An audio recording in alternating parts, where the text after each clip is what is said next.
Mendano, sekarang bukan cuma kamu yang bukan uragan, tetapi sambutlah kedatangan pendekar syair berdarah.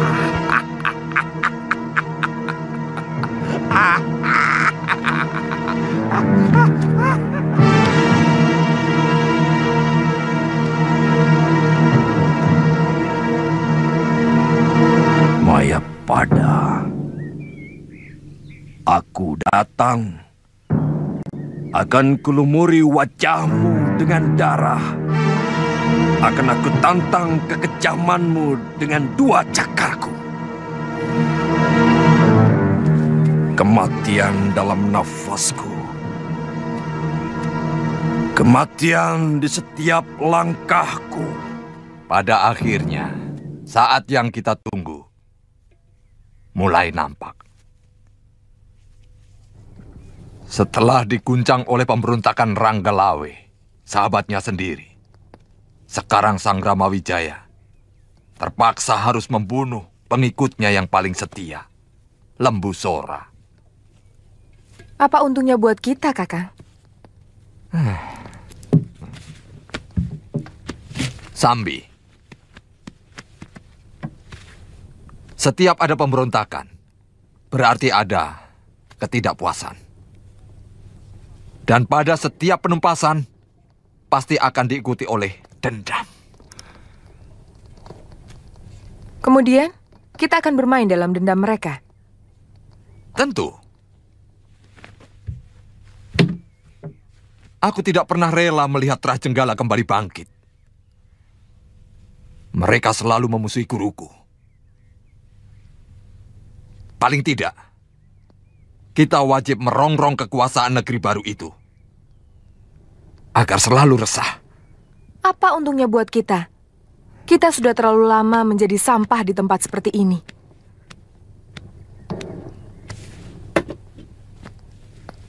Kita seperti tikus yang ketakutan. Padahal kita ini sepasang pendekar yang sangat disegani. Itulah persoalannya. Kita harus secepatnya mengembalikan kebesaran nama kita. Tentu tidak dengan melanglang bumi dan mengalahkan semua pendekar yang kita jumpai seperti dulu lagi. Itu ketinggalan zaman. Itu masa lalu yang harus kita lupakan.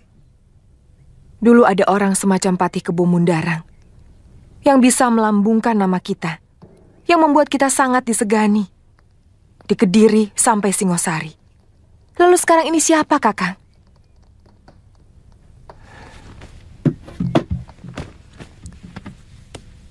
Kita sendiri yang harus mengangkat derajat kita.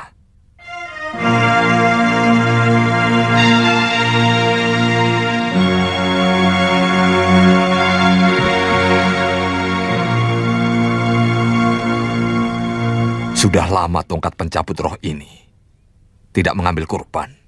Kakang belum menjelaskan bagaimana kita bermain di dalam dendam mereka. Kita harus segera bergerak, Nyai Dewi. Kita cari tahu siapa saja anak buah Ranggalawe yang terpaksa harus melarikan diri dari Tuban.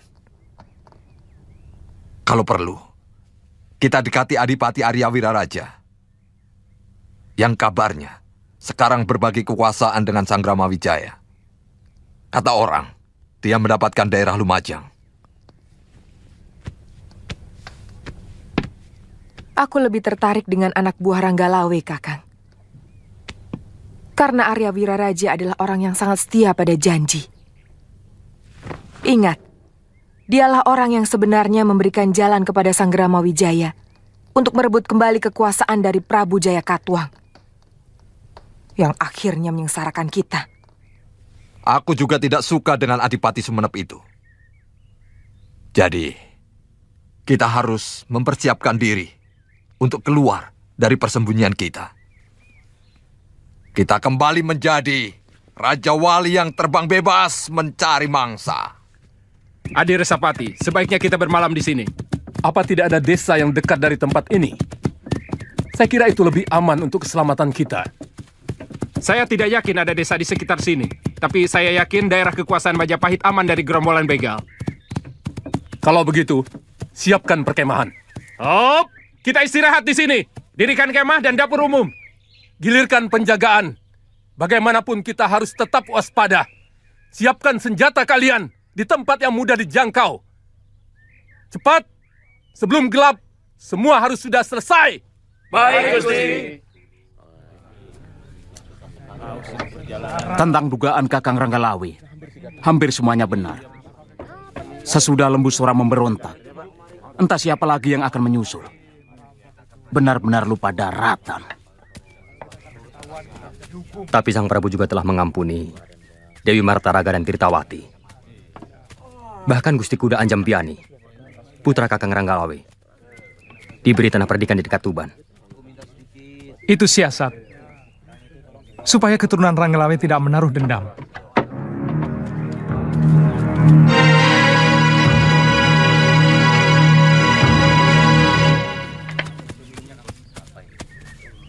Ada apa, Ribung?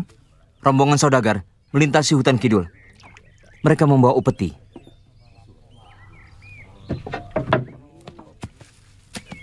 Berapa orang? Kurang lebih 20 orang. Mereka bersenjata. Pakaian mereka? 2 orang pimpinannya, seperti para temenggung. Artinya mereka bukan pedagang, Ribung.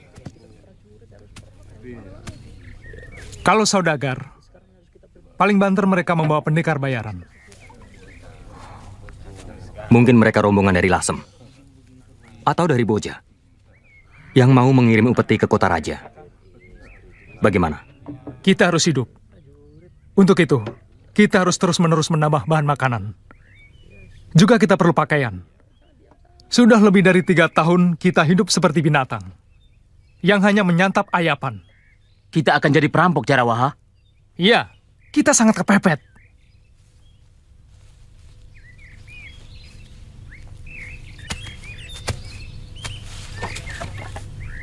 Saudara-saudaraku, untuk mempertahankan hidup,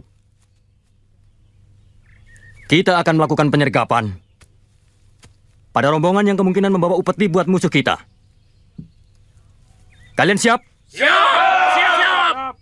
Kalau begitu, siapkan perlengkapan kalian. Begitu gelap, kita berangkat.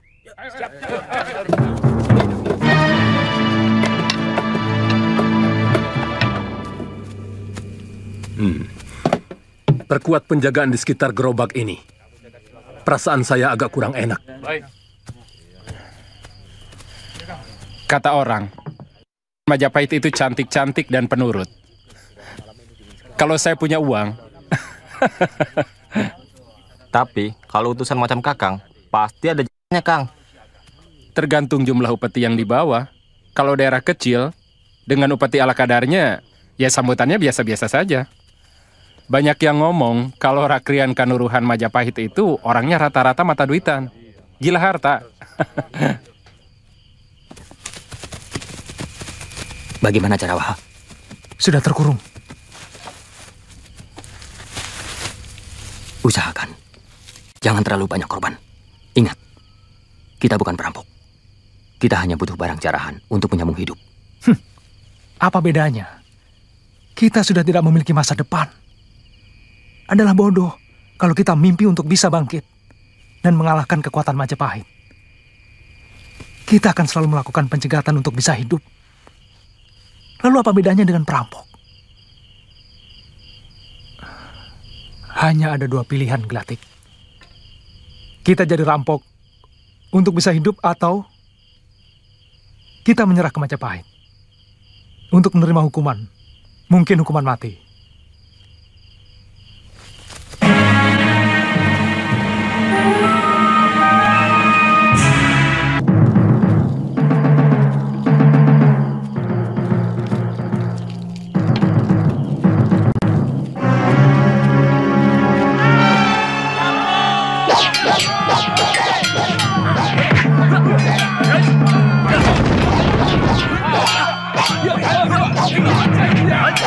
Ya!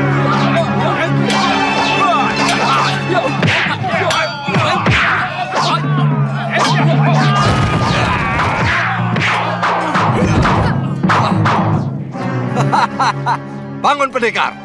Akulah lawanmu yang sepadan. Hati-hati Resapati. Kelihatannya pendekar bugil itu cukup tangguh. Jangan gentar. Kita lawan mereka, apapun yang terjadi. Kalau sampai kita kalah, kamu harus segera lari ke Majapahit. Laporkan semua kejadian ini. Ya, Baik.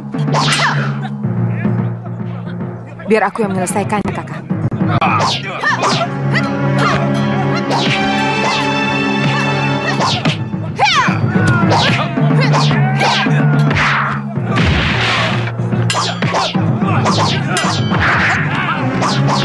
Resapati, lari!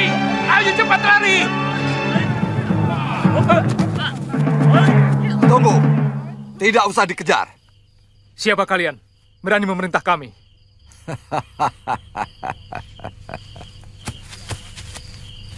Siapa? Itu tidak penting. Yang jelas kita mempunyai kepentingan yang sama. Apa maksudmu? Bukan hanya kalian yang membutuhkan harta jarahan ini. Kami juga. Saya tidak suka cara kalian. Dan jangan salah. Kami bukan rampok. Kami pejuang-pejuang Tuban. Oh. Rupanya kalian anak buah Ranggalawe. Aku bisa mengerti kenapa kalian begitu dendam terhadap sekutu-sekutu Majapahit. Siapa sebenarnya Kisanak? Orang yang sangat menaruh dendam kepada semua orang Majapahit. Bagaimana kalau kita bergabung? Kalian semua menjadi anak buahku. Kurang ajar. Siapa yang sudi jadi anak buah kalian? Kalau mau, kalianlah yang jadi anak buahku. Tidak mungkin, Kisanak. Dari segi apapun, kalian hanya pantas menjadi anak buah kami. Ilmu silat kalian masih cetek, apalagi pengetahuan kalian. Hanya sampai sebatas Tuban. Kurang ajar.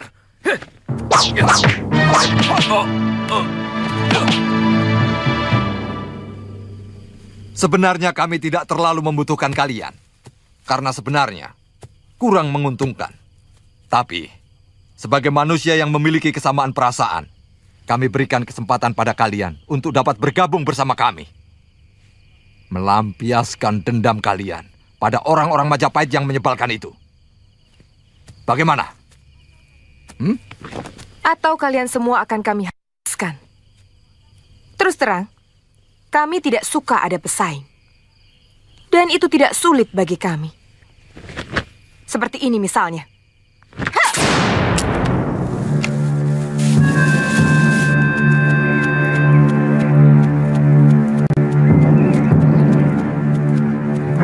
Kisanak siapa?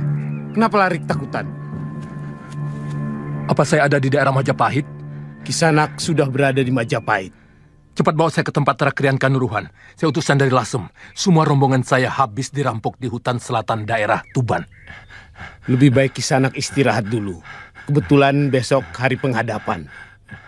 Kalau kalian benar-benar memiliki kesamaan tujuan dengan kami, yaitu menggerogoti kekuatan Majapahit, maka langkah awal yang baru kita lakukan tadi malam masih jauh dari tujuan. Kita harus banyak lagi menghimpun anggota. Maaf, Empu. Saya kira sangat tidak mungkin bisa kita lakukan. Alasan apa yang bisa menarik mereka menjadi anggota gerakan kita? Sedangkan semua penduduk merasakan keadilan dan kemakmuran dalam pemerintahan Sang Prabu Majapahit. Itu pertanda bahwa kamu cuma seekor katak yang sibuk bernyanyi di dalam tempurung.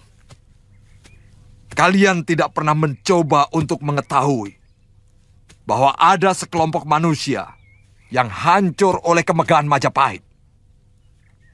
Terus terang, kami tidak mengerti apa yang Empu maksudkan. Apa kamu pikir para kerabat prajurit Kediri dan daerah-daerah kecil bawahannya yang hancur dibantai oleh prajurit Majapahit pada waktu pertempuran dahulu tidak ada yang sakit hati? Seperti juga keluarga kalian. keluarga Ranggalawe. Dan siapa tahu juga keluarga Arya Wiraraja. Pernah kalian pikirkan itu? Dendam dan sakit hati tidak akan pernah bisa dibasuh oleh kemakmuran. Dia akan tetap tinggal dalam sanubari. Rencanaku, untuk sementara, kita akan tetap tinggal di sini, jadi rampok. Sambil menghimpun kekuatan baru. Perintahkan kepada beberapa anak buahmu untuk mencari orang-orang seperti yang kumaksud. Baik, Empu. Tidak masuk akal. Tiba-tiba di daerahku ada kawanan perampok. Ini tanggung jawab Rakrian Tumenggung.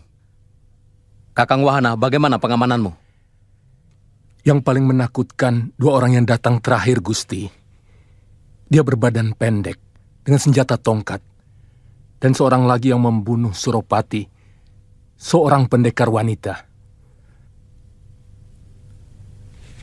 Jangan-jangan Potong Bajil dan Dewi Sambi. Ampun, Gusti Prabu. Ini laporan pertama tentang adanya begal di negeri kita, Gusti. Sudah lama hamba membentuk pasukan peronda di setiap daerah, termasuk daerah Tuban dan sekitar Gunung Lamongan. Tapi selama ini, tidak ada keluhan tentang perampok. Hamba curiga, ini gerakan baru. Kirimkan segera pasukan ke sana. Saya tidak mau ada sedikit pun keresahan di negeri ini. Baik, Gusti Prabu. Kalian tahu, bahaya sebuah negara kalau keamanan dan ketentraman rakyatnya terganggu. Keresahan. Dan keresahan rakyat yang menyebabkan mereka meragukan kemampuan rajanya untuk memberikan perlindungan dan ketentraman pada mereka. Apalagi kalau pengaconya itu bukan perampok biasa, bukan penjahat biasa, tapi pengacau yang memang sengaja ingin melihat keruntuhan negeri ini. Ampun, Gusti Prabu. Semua titah Gusti akan kami kerjakan dengan sungguh-sungguh.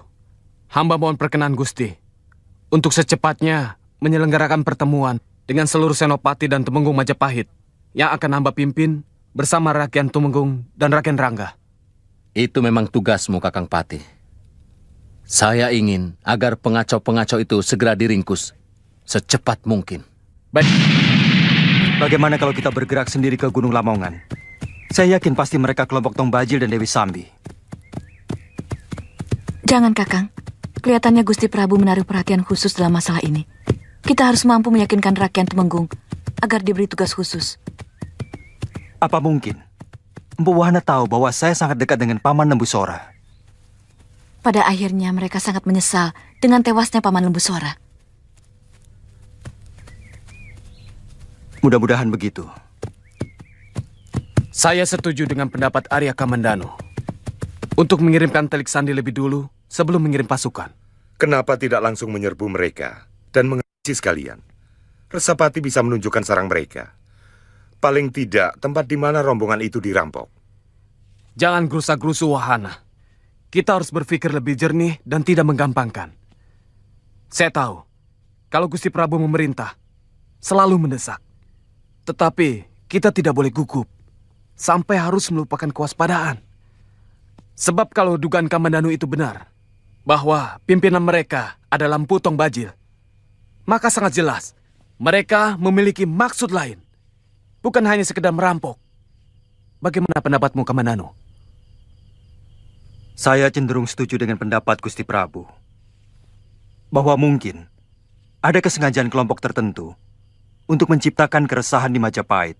Dan kalau memang ini yang terjadi, maka perampok di Gunung Lamongan mungkin hanya sebagian kecil saja dari rencana gerakan besar mereka. Untuk menghadapi gerakan seperti itu, lebih baik kalau kita mengirimkan Telik Sandi yang merangkap juga sebagai pembasmi. Maksud saya, seorang Telik Sandi tapi memiliki ilmu kanuragan. Kalau Gusti Pati dan Gusti Rakyat Tumenggung percaya, saya dan Arya Kamandanu bersedia menerima tugas itu. Sebab, kalau pendekar cebol itu benar-benar Tong Bajil, maka bukan tugas ringan untuk menumpas mereka. Orang itu memang licik. Dia juga salah seorang yang menyebabkan runtuhnya Singosari. Dan kalau tidak salah, dulu dia juga memakai cara yang sama. Mereka meresahkan rakyat Singosari yang berada di Jasun Mungkal, yang kemudian menyebar semakin luas. Bagaimana Tumenggung? Mungkin apa yang ditawarkan Sakawuni dan Kamandanu cukup baik. Yang penting, apapun yang dilakukan oleh Kamandanu dan Sakawuni harus selalu dilaporkan ke Majapahit. Ini tugas sebagai prajurit Majapahit, bukan sebagai pendekar yang bisa berbuat seenaknya. Bagaimana? Kalau kalian setuju, saya izinkan berangkat. Kami hanya mengusulkan, Gusti Temunggung. Kalau Tuan punya tenaga yang handal, silakan. Yang kubicarakan, masalah kepatuhan Wuni. Apa begitu bejatnya kaum pendekar dalam masalah kepatuhan? Apa sudah seperti binatangkah perilaku pendekar sampai Gusti Tumenggung begitu cemas? Maksud saya, kalian harus cepat melapor ke Majapahit. Apapun yang kalian temukan, kalau bisa secepatnya. Muram. Selaksa geram mendekam dalam kepalaku. Amarah.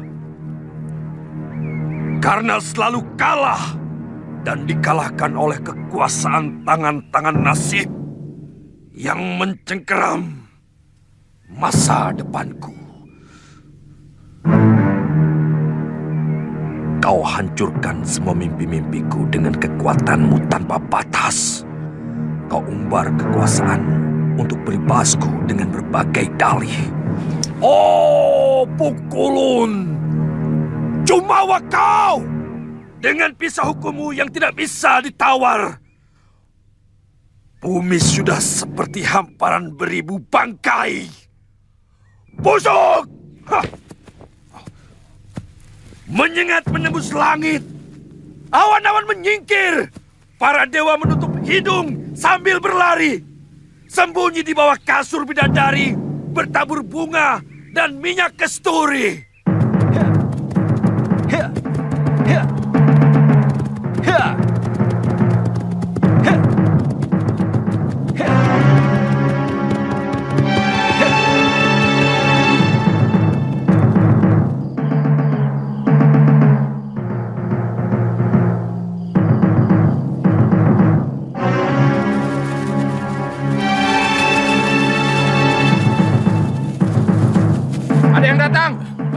Mereka bersenjata lengkap. Pasukan Majapahit? Saya tidak tahu. Bangunkan yang lain, saya mau laporan.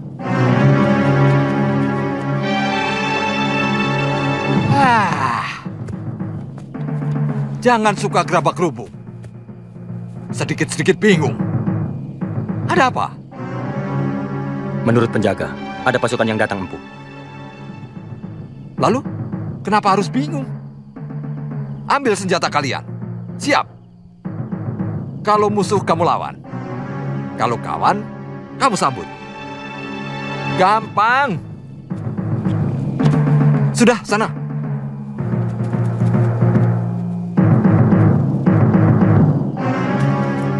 Ayo semua siaga.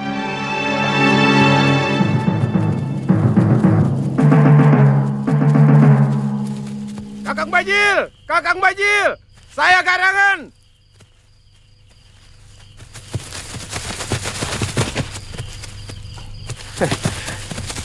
Aku mau ketemu Kakang Bajil. Garangan! Dari bau mulutmu aku tahu kau yang datang.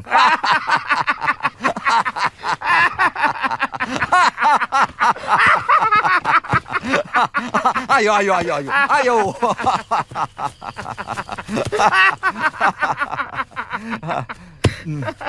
Dari mana kalian tahu aku di sini? Beberapa orang anggota rombongan dari Lasem yang Kakang rampok ketemu kami. Dia minta tolong. Katanya habis dirampok di sini. Terus? Aku tanya, perampok seperti apa? Terus? Dia jawab, pimpinannya pendek, tapi kejam sekali. Hampir semua anggota rombongan habis dibantai. Katanya, siapa lagi orang pendek berhati kejam kalau bukan Kakang? Terus. Aku mereka. terus kemari. Aku kangen sama sampean, Kakang.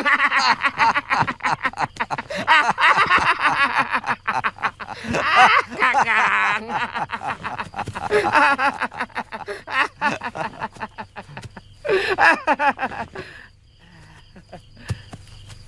Hai, kalian dengar semua.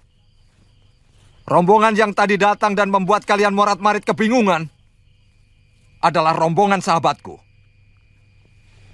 Dia ini namanya Garangan. Dia dengan rombongannya akan bergabung dengan kita semua.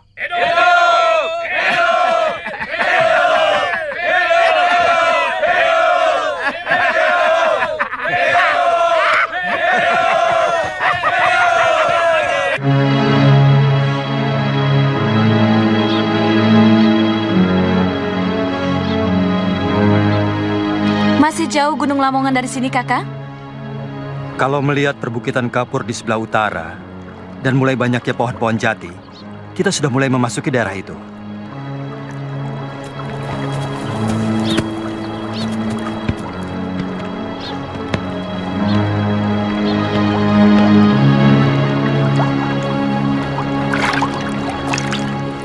Selama ini kami terpaksa selalu berpindah-pindah tempat untuk mempertahankan hidup. Kadang-kadang kami merampok desa-desa kecil. Kamu pernah lewat Jasun Wungkal? Daerah kita sudah dikuasai oleh orangnya Sanggrama Wijaya. Tidak ada harapan kita bisa balik ke sana. Kakang masih mau melawan mereka? Harus. Kami melihat persatuan anak buah Sanggrama Wijaya mulai rapuh. Mereka mulai bentrok dengan sesamanya. Ronggolawe memberontak, tapi sudah berhasil ditumpas. Aku dengar kabar terakhir. Lembu Sora pun juga memberontak. Tapi dia dapat ditewaskan. Ini pertanda baik buat kita untuk mulai bergerak. Jadi, orang-orang itu bekas anak buah Ranggalawe? Iya. Mereka merupakan modal utama perjuangan kita. Dan syukur, kau dapat menemukan persembunyianku. Kadang-kadang kebetulan masih mau juga berpihak pada kita. Tapi Kakang, buat siapa sebenarnya kita berjuang? Semua pewaris Tradaha sudah sirna. Kita berjuang untuk kita sendiri. Sanggrama Wijaya boleh saja menguasai Majapahit dan Kediri. Tapi di luar itu, milik kita. Kita dirikan kekuatan yang sama di negeri ini seperti duri dalam daging. Oh, Kakang mau jadi raja? Ya, raja begal dan rampok yang disegani. Sehingga Sang Prabu pun harus menyembah kepadaku sebelum disembah oleh rakyatnya.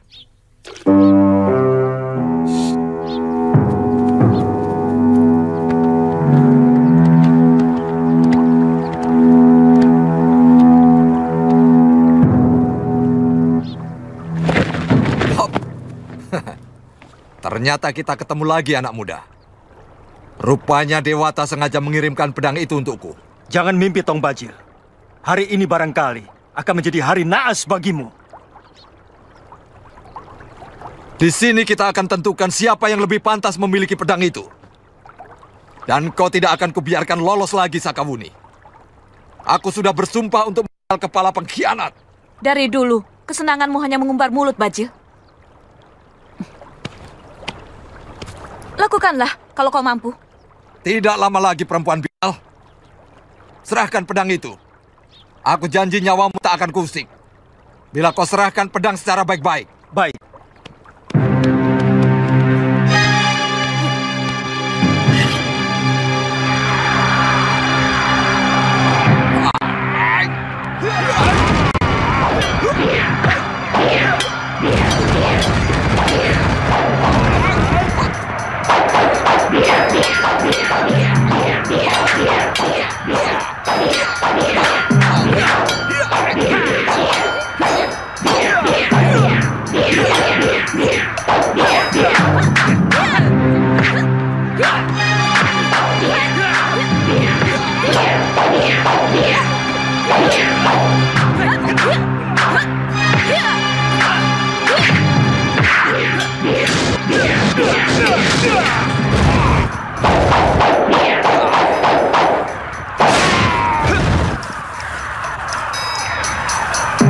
Celaka, pedang ini mulai menyedot seluruh tenagaku.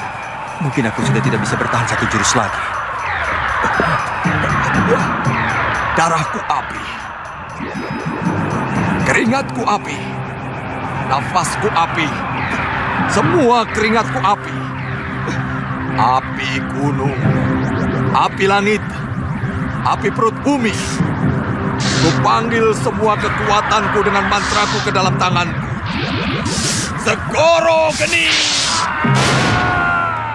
Kakang.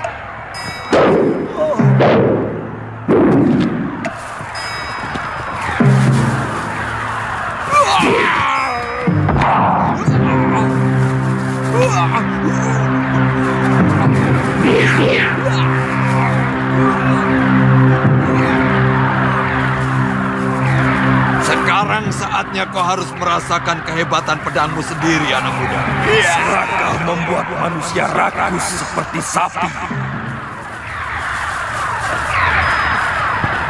Dia selalu lapar meski perutnya sudah dipenuhi rumput. Dan seluruh gerahamnya hampir rontok memamah biang.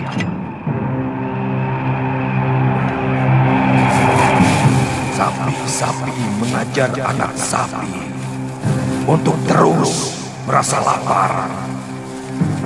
Rumput-rumput membisiki tetangganya untuk terus tumbuh tanpa putus asa.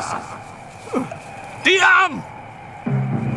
Sairmu lebih butut dari pakaian dan rambutmu. Tanpa kendali air liurnya mengucur setiap melihat padang-padang rumput hijau royo-royo. Ingin rasanya dia telan seluruh lapangan ke dalam perutnya. Kurang ajar!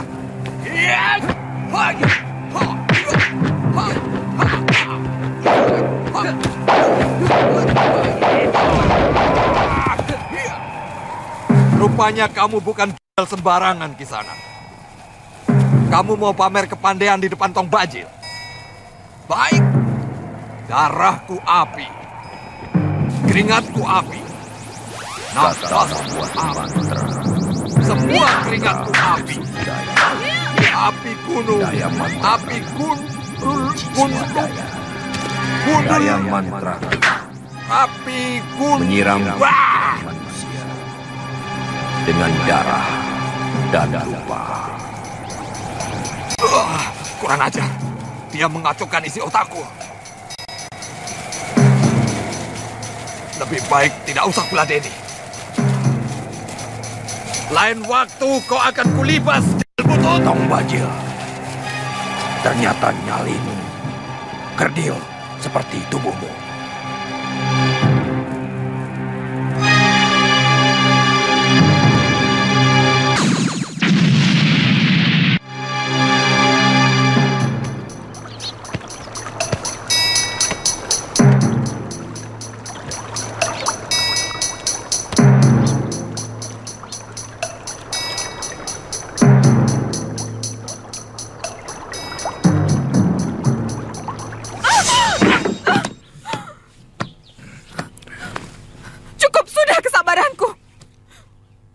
Suami berhati semacam kau harus dibalas. Bagus. Bagus. Ayo. Sudah cukup.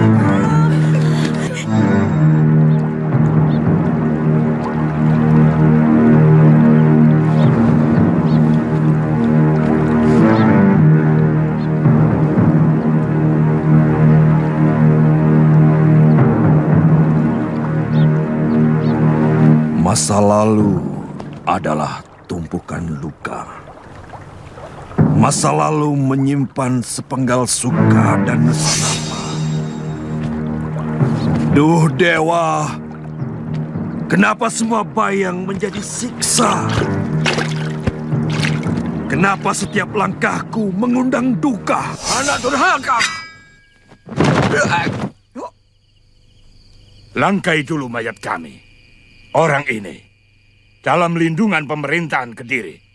Persan dengan kalian. Minggir! Serang!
Kakang Kamananu.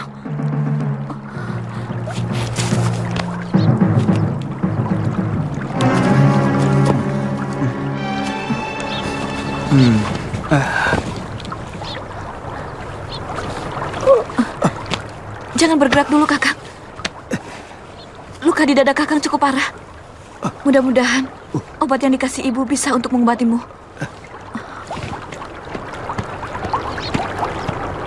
Kurang ajar kau baca.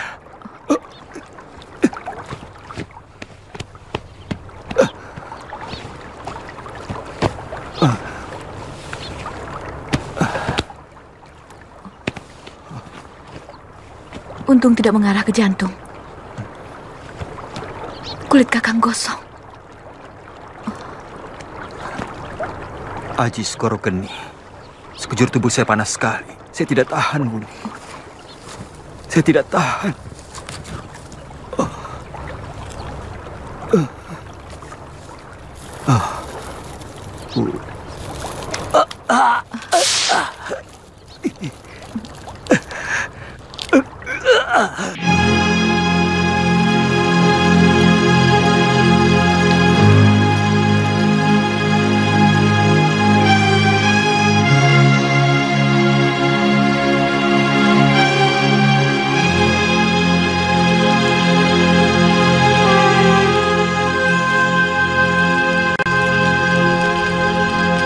Minum, Kakang.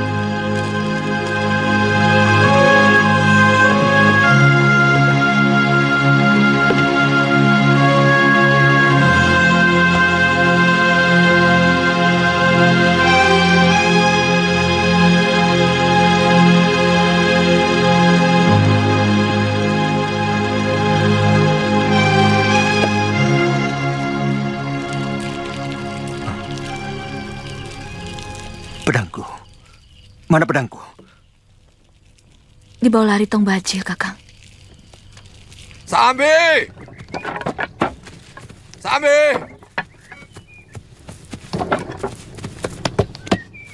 Sambi!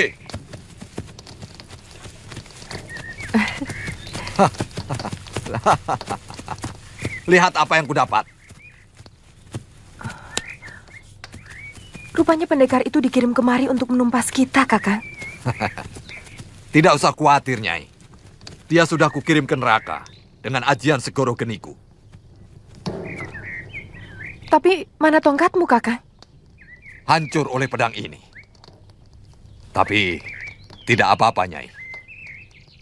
Rupanya pedang hebat ini tidak mau ada saingan. Dia baru mau jadi milikku apabila tidak ada tongkat pencabut roh. Kenapa? Bagaimanapun, tongkat pencabut roh itu sudah menyatu dengan jiwa Kakang. Sudah tidak bisa dihitung lagi musuh yang tewas di ujung tongkat itu. Tapi Sambi, dengan pedang ini, seluruh isi jagat ini akan kutaklukkan. Akan kulibas semua Narpati dan Senopati Majapahit.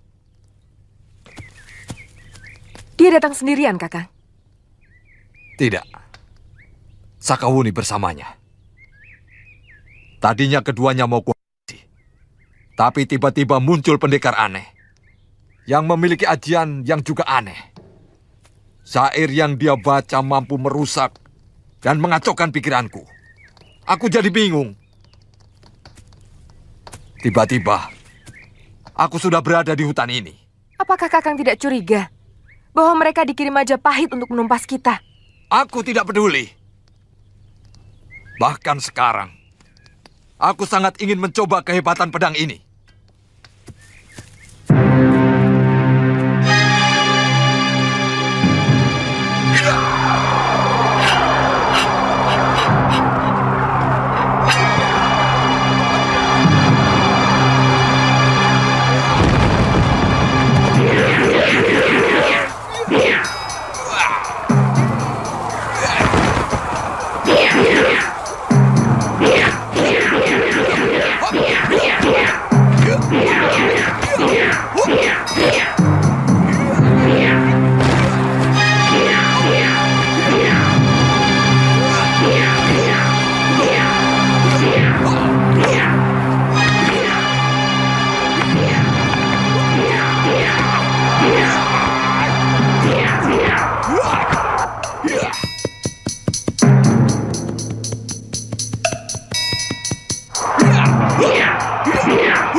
kau lupa padaku, Kamandanu? Saya pernah dengar suara itu. Sering. Sangat sering. Barangkali 6-7 tahun yang lalu. Lupa ya? Tapi yang terakhir kira-kira 4 tahun yang lalu di Tuban.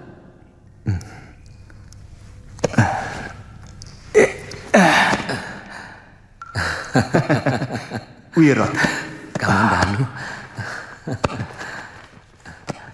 Ternyata kau juga ada di sini. Iya, aku mimpi ketemu guru. Beliau menyuruhku menjaga gua jamur ini. Katanya ada mutiara yang tersimpan di sini. Mutiara? Iya.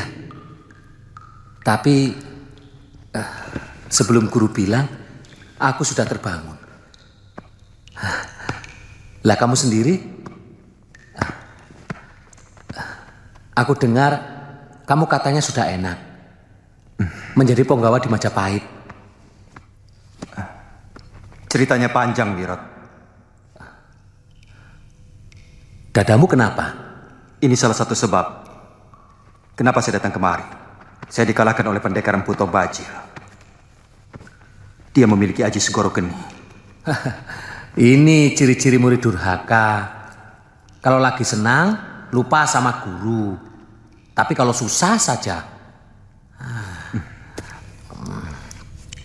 Aku letih sekali, Wirot. Apa dipijet? Ternyata kamu masih ingat, Wirot.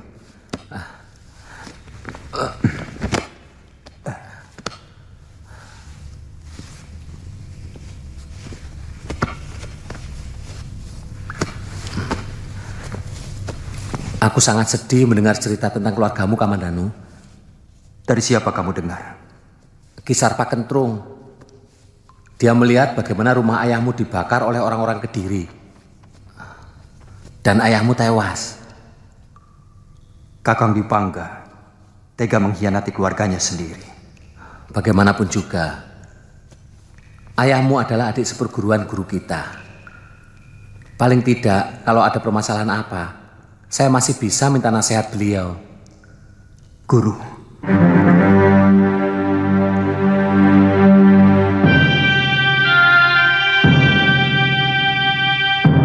Kamandanu. Kamandanu. Guru, saya dengar suaramu. Aku di sini, Kamandanu.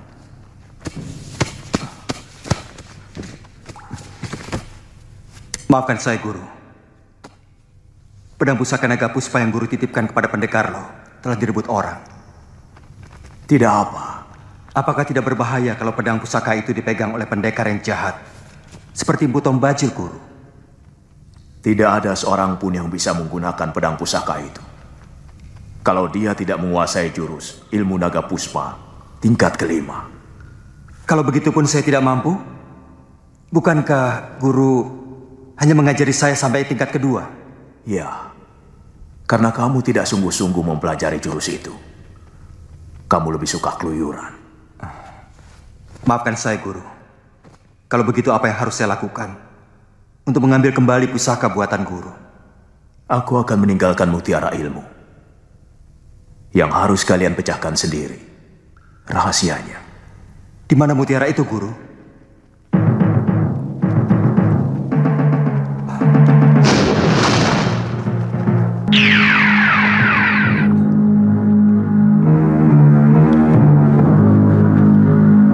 Guru.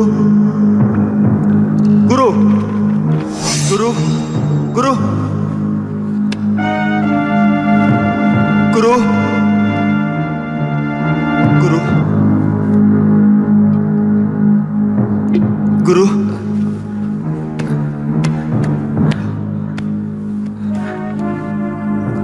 Guru. Kamandanu, bangun, bangun. Mana Guru? Mana Guru? Guru siapa? Kamu itu melindur. Aku mimpi bertemu Guru, Wirot. Beliau mengatakan padaku tentang mutiara. Mutiara ilmu. Beliau menyuruh aku untuk mempelajari mutiara ilmu tersebut. Walah, ilmu apa lagi? Yang dulu saja saya udah nggak sanggup ya. Wirot, aku yakin mutiara itu menyimpan sisa dari jurus naga puspa yang belum selesai aku pelajari. Naga puspa? Ya, aku tidak sanggup berlatih ilmu itu. Baru tingkat pertama, napasku hampir pedot.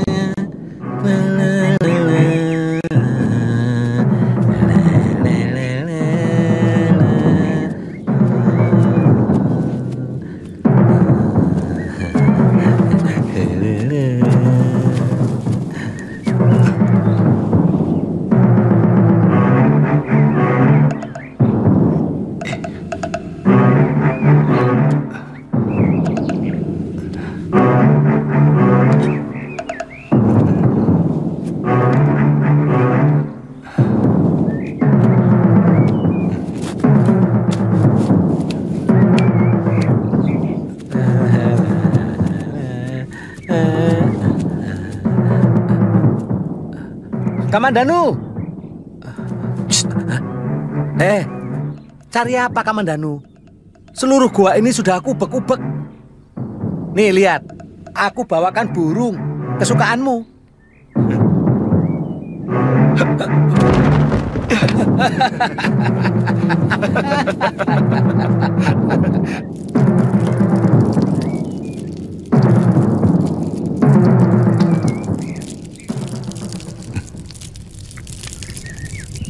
Kalau kamu sebagai guru, kira-kira di mana kamu taruh mutiara-mutiara itu? Kamu pikir aku belum berpikir seperti itu? Kamandanu, kalau soal mencari, Wirot ahlinya. Aku paling sering mencuri lauk yang Biung sembunyikan. Karena aku memakai ilmu itu. Kalau aku jadi Biung, lauk itu akan kusembunyikan di sini. Tapi karena itu juga yang menyebabkan aku dititipkan sama guru. Aku pernah mendengar pengalaman dari seorang raja maling. Suatu kali dia tidak mendapatkan apa-apa dalam pencuriannya di rumah orang kaya. Padahal dia sudah mencarinya di tempat-tempat yang paling sulit dan paling tersembunyi. Terus?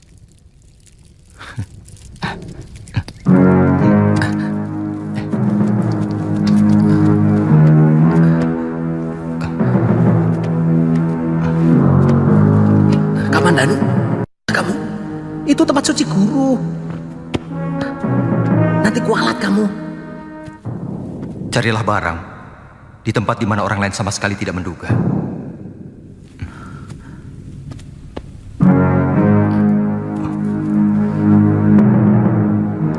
Wirot, coba dengar.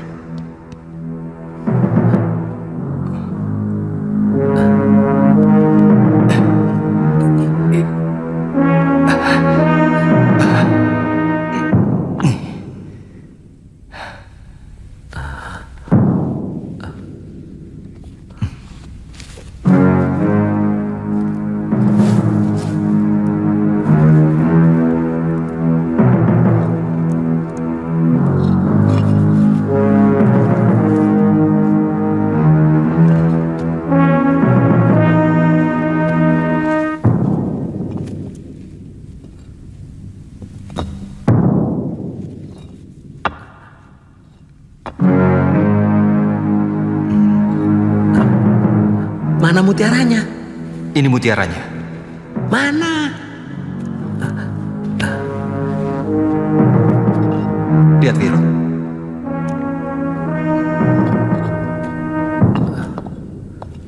Menurut kamu, ini gambar apa?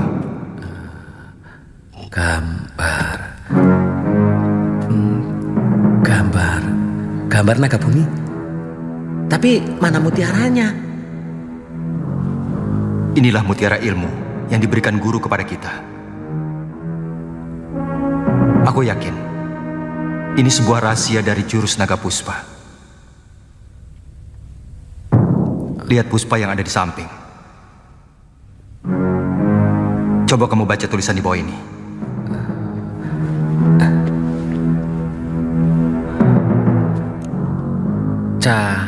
Cakar Nogo Ginurat Papat Hanawut Angkoso. Apa artinya?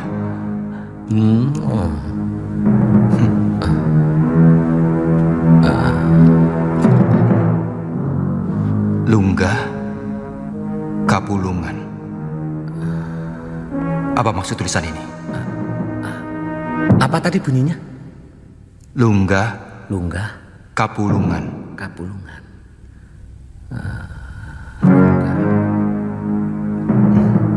Kamu tahu arti tulisan ini, Wirot? Sebentar. Saya pernah mendengar kata-kata itu. Kalau Kapulungan itu nama sungai yang ada di barat.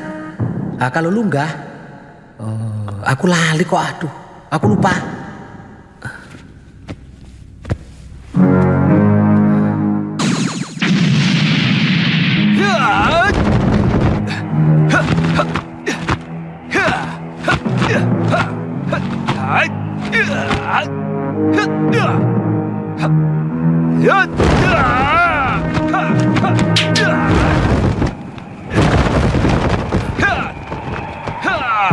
Ya, itu mirip sebuah jurus.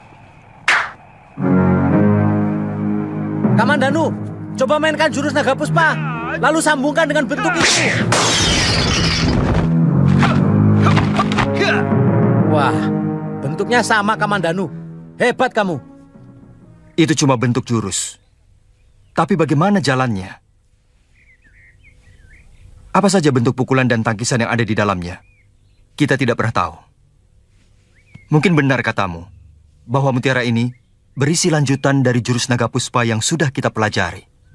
Tapi bagaimana caranya mengurai gambar dan tulisan yang sulit dimengerti itu? Ini yang membuat aku bingung. Guru. Jadi orang kok senangnya bikin teka-teki.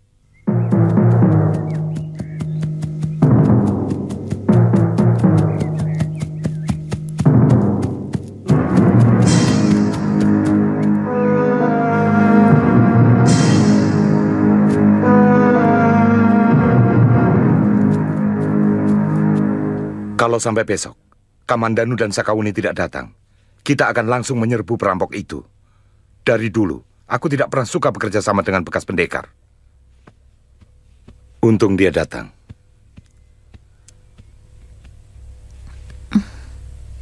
Silakan.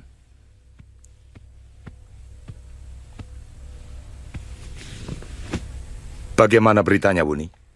Kekuatan mereka lebih dari 300 orang. Yang kami curigai ternyata benar. Pimpinannya bernama Empu Tong Bajil dan Dewi Sambi. Kedua pendekar itu tidak boleh dipandang enteng.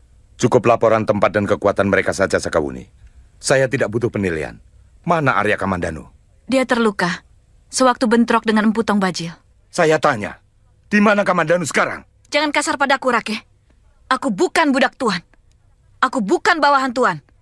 Dan aku melakukan tugas ini atas persetujuan Patih Nambi. Kenapa Tuan memperlakukan saya seolah-olah kami mendapat keuntungan dari tugas ini? Saya peringatkan sekali lagi, Tuan. Pendekar pendek yang bernama Empu Tong Bajil itu sangat berbahaya. Juga Dewi Sambi. Saya mohon pamit.